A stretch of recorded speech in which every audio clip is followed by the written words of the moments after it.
Kirishima blinks. It's light again, though not much of it really, but there's enough to see. He can make out Bakugo's white shirt in the dull surroundings. He's sitting on a rock, staring intently ahead into the vast expanse before him, both endless and abrupt.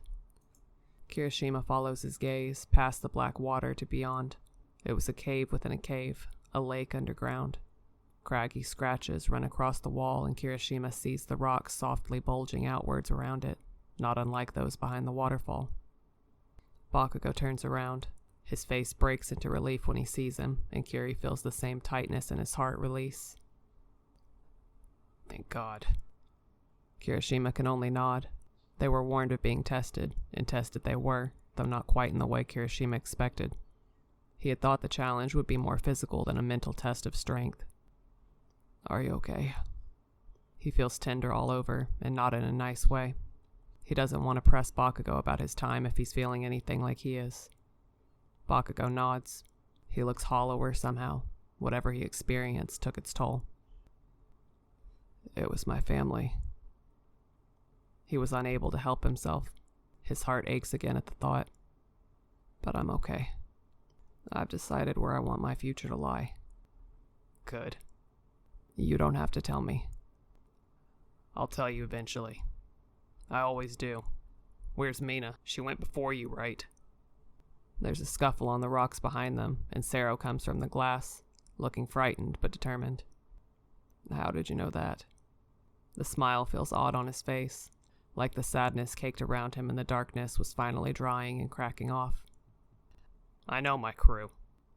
Bakugo smiles back. He moves over and motions for Kirishima to sit next to him. The closer Sero gets, the more he looks alive again. Don't touch the water, though. Bakugo nods at where the water gently nudges the shore. What's wrong with it? Sero's voice is scratchy. He steps back a little. Bakugo reaches down for a stone and chucks it far into the water. Before it even hits the surface, the lake erupts with a shriek and crashes, monstrous fish-like things all bounding for whatever broke their peace. What the fuck are those? Sero steps back further again. Bakugo shrugs. Piranha? Something like that. They're big.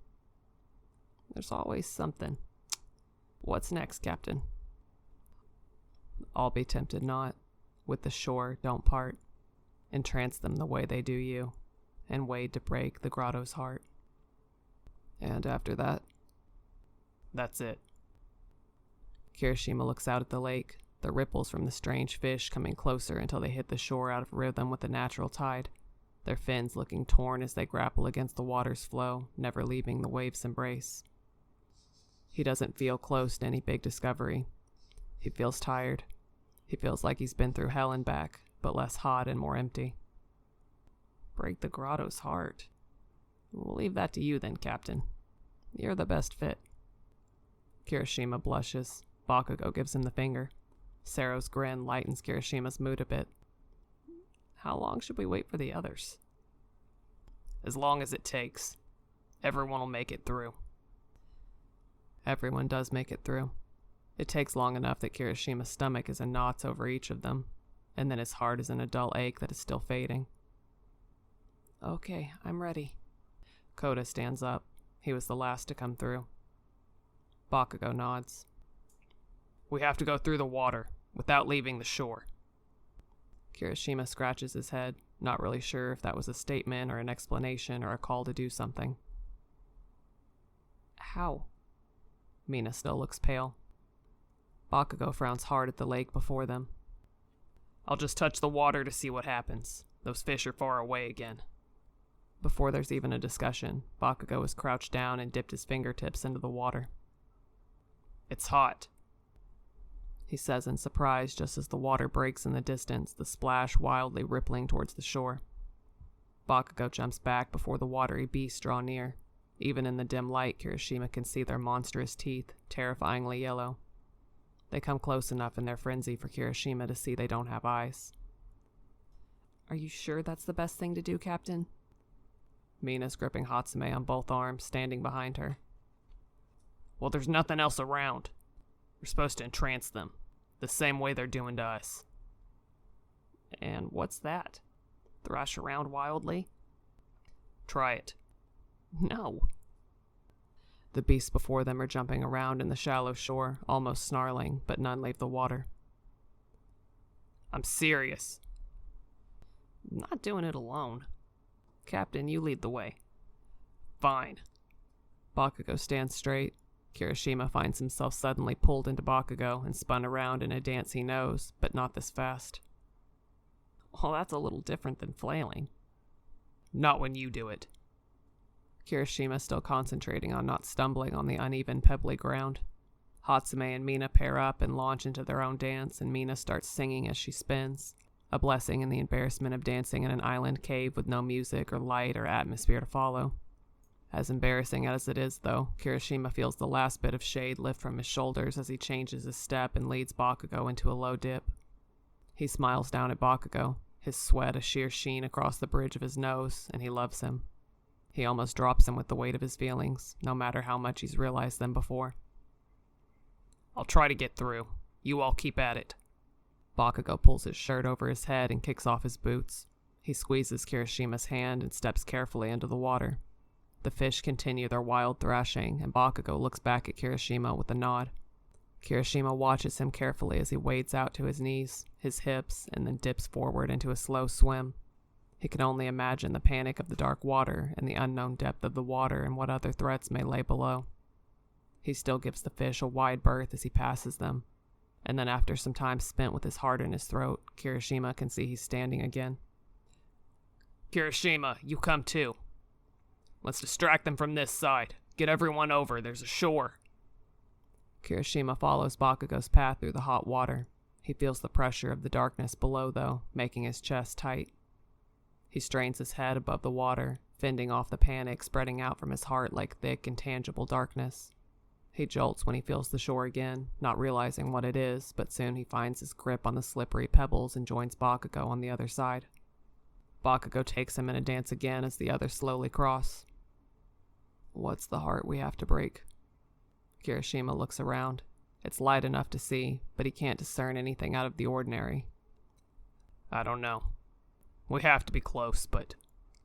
Kirishima follows his gaze around the space. There's not much here to go off of.